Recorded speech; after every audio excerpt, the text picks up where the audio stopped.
Hello, I'm Abbie Webb. I am Casella's Director of Sustainability, and I'm happy to be here. I'm really excited to see the relaunch of Maine Recycles Week, and I congratulate and thank everybody who put in all the work to make this happen. I know it's a big collaborative effort. For my part, I've been asked to talk a bit about climate change and recycling. I'm going to review some data, work through some of the questions that you all might have. And I think what I hope we can all take away from today's session is that recycling really is a climate solution.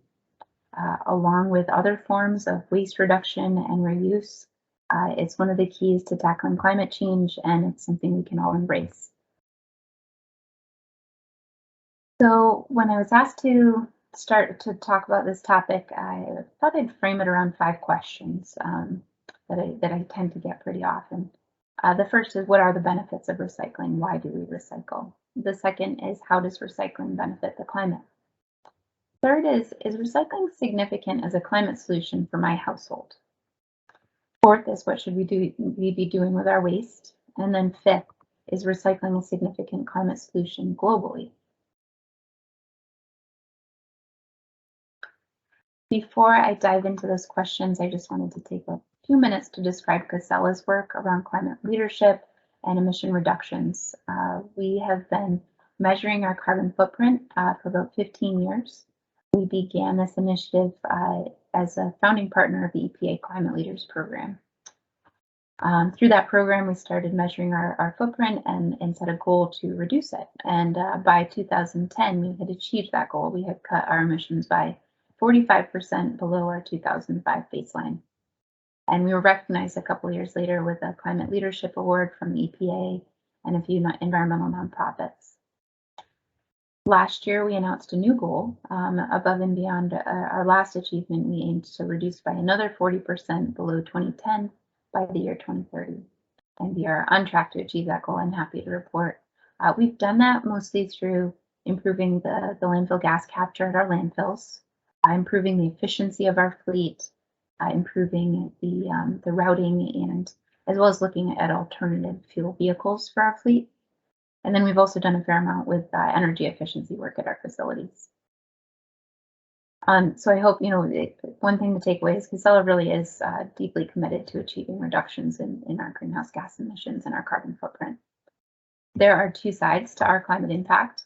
We know that for every ton of greenhouse gas we emit through our operations, the services that we provide help to prevent and avoid emissions with our customers. And so every ton we emit, we reduce or prevent or avoid 3 tons of emissions. And our goal is to grow those emission reducing services. So we get to the point where for every ton we emit, we prevent 5 tons. So grow that number to 5x by the year 2030. So diving into my first question, what are the benefits of recycling? Why do we recycle? The Recycling Partnership has a nice little write-up on this. They frame it up really well, so I'm just going to shamelessly pull from them. They talk about it in three big categories. 1, climate protection. 2nd is job creation. And 3rd is resource conservation. They say that if we were to fully recycle the 20 million tons of household recyclables that get thrown away each year, we could prevent 96 million metric tons of greenhouse gas emissions. Similarly, if all of those recycled materials were collected curbside and put back into the economy, it would generate 370,000 new full-time equivalent jobs. And then last, under resource conservation, they point out that without recycling, we would have to continue to rely on extracting raw materials, cutting down trees to supply our manufacturing needs, and that by moving away from this and creating a circular economy, we can protect wildlife habitats and reduce resource extraction. So we have here 3 very powerful reasons to embrace recycling. And I'm going to dig into the climate one. So how does recycling benefit the climate? This is a tough one, and I think it's tricky for people to think about. It's very tangible to immediately picture a landfill or an incinerator and think, the reason I recycle is because it prevents emissions at disposal facilities. But really, that's just a very small piece of the picture. When we look at the carbon footprint of the stuff we buy, less than 5% of those emissions come from end-of-life collection, processing, and disposal. Most of it, the other 95%, comes from upstream steps like extraction, freight, manufacturing, distribution, and consumption. It's those earlier stages of the product life cycle. So if we put that a different way, by the time you're standing there in front of your bin deciding which bin to put it in, whatever item you have, that item has already had 95% of its impact. But if you can reuse or recycle that item into another truly useful item, you have this chance to shorten the supply chain and reduce those upstream emissions in the cycle. So what do I mean by that? When we recycle, we have the chance to cut out those first two steps in the chain. You're no longer extracting resources or creating natural or raw materials around the world. If that item happens to come from a reuse service or a rental service, you can cut the manufacturing step out. It's even shorter chain. If you find ways to reuse items in your own home, you're cutting the chain even shorter. And then you can probably see where I'm going here, but sometimes the best thing you can do for the climate is to just close down that online shopping tab and decide not to buy the item at all and avoid those emissions entirely. So kind of continuing on this thread, there is more than meets the eye when it comes to the climate benefit of recycling. It's not just about the landfills or the incinerators. And so, why is it so hard for us to sort of latch onto that? Why can we be so blind to those upstream emissions? It really comes down to boundaries. So we operate in a global economy, we live in a global economy, and when we buy stuff, the emissions tend to occur in other parts of the world. It's wherever the product was manufactured or where the raw materials were extracted. And I found this nice graphic from PBS, and you can see here that those hot spots where the emissions associated with the stuff we buy really sort of jump out. And it's places like China or Canada, Mexico, Russia, Brazil, India. You can kind of see here that it's all over the world.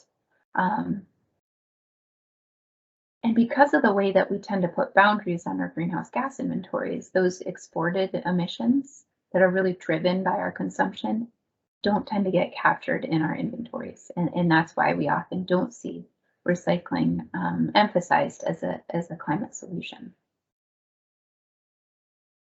So it's really by shortening those product supply chains that recycling can benefit the climate. So the next question is, is it a significant solution?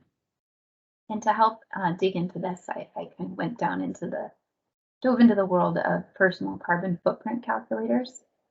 So these are calculators where you can kind of plug in a few facts around your household and or your own lifestyle and get a sense of your carbon footprint. Now, a lot of these calculators look only at direct emissions. So your results are going to be pretty dominated by the energy you use in your home, the transportation, sort of the vehicle emissions that you're creating, and recycling isn't going to show up really here because it's just outside of the boundaries. There are some newer carbon footprint calculators that are done on a consumption basis. So these consumption-based inventories do factor in the food, the goods, and the services that you buy, and this sort of adds to your total footprint. So I used one of those calculators, and I plugged in some assumptions here for a quote-unquote typical Maine household. So what you see here is for that Maine household, the average emissions would be about 59 metric tons per year. And about a quarter of that is coming from the food purchased and the goods purchased. Obviously, and so it's not a small piece. It's a pretty significant in the grand scheme. And I think if folks have been doing work to cut their home emissions and cut their travel emissions below average, then food and goods become an increasingly big part of what's left. The best way to cut those emissions is going to be through reducing consumption. But recycling also has a role to play. I did a little back of the envelope math and kind of thought about how much how much of a benefit recycling could have within the grand scheme. And I'd love if anybody wants to dig deeper on these numbers, I'd be happy to carry the conversation forward. But what I found was that an average household probably has through the recycling has a benefit of about 7 to 8 metric tons per year of greenhouse gas emissions. And so depending on what your footprint is, that could be 10 or even 15% of your total, maybe more. So the takeaway here, as best as I can tell, is that recycling really is an important lever for households if they're seeking to cut their climate impact. And if you go to these newer carbon footprint calculators, you'll find that that's starting to be reflected. It's definitely fun to play around with these tools. I included the link here at the bottom if anyone's curious to plug their own information in and calculate their footprint. So the next question, on average today, households do still throw away more than they recycle. So it's important to ask what should we be doing with that waste? EPA has a nice model, the EPA WARM model, to help us explore this. So I've plugged a few assumptions into that model and come up with a few scenarios that I'm showing here in this bar chart. Let's focus on the sort of the 5 bars to the left for a moment. These show the greenhouse gas emission rates from different types of disposal facilities. On the far left would be a landfill with no gas collection. Thankfully, these aren't very common anymore, but I wanted to show it for scale. The next one over is a landfill with aggressive gas collection and a flare. And then the next 3 scenarios are different forms of disposal that have energy recovery. So it's 2 landfills with landfill gas to energy systems and then 1 incinerator. And so you can see there is some variability in the emission rate per disposal per ton coming from these disposal facilities.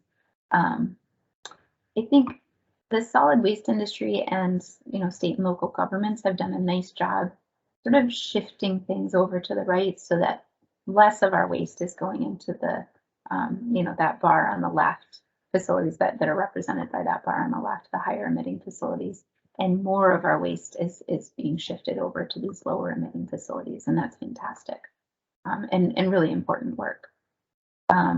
Now, if we look now to the right, you see the 2 green bars, we can see what the EPA model shows as the greenhouse gas benefit for recycling and waste reduction. And so you can see that this is where the greatest climate opportunity sits. How much of our material can we get over into these bars rather and just bypass disposal altogether? And these are the things that we can all be working on together.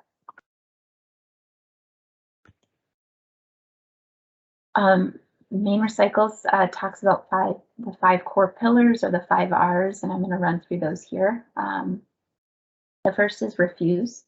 So you always have the opportunity when you purchase something to refuse to take it if you feel that it's wasteful, and that communicates to businesses that you want to see less waste. So different forms of packaging that would be a classic example there. The second, reduce, buy only what you really need. Pretty obvious there. The third R is around reuse. There are lots of ways to cut your reliance on single-use items. You can use thrift stores and Craigslist, free cycle, share with your neighbors, share with your friends. There's lots of opportunities here. The fourth R is repair. So actively seek out those products that can be repaired, learn how to fix things. And then last is recycling. So the 5th R is recycling. And this is where we're returning resources back into the economy when we're done with them, or back into natural resource cycles in the case of composting. And I think what's great about this 5R framework is that it's something we can all aspire to. We can all find that right blend of the 5 R's in our lives. So coming back to this question, is recycling a significant climate solution? And now thinking about it from a global scale. This graphic here comes from a 2019 report called Completing the Picture: How the Circular Economy Tackles Climate Change. This is from the Ellen MacArthur Foundation.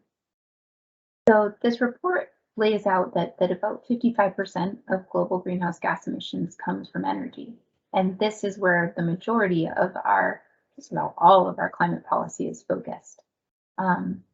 But the author's question, what about the other 45%? What's our approach here? What's our plan? So the other 45% of emissions are coming from things like land use change, resource extraction, and manufacturing. And you may be remembering back to our life cycle graphic at the earlier, or the supply chain graphic earlier in this presentation.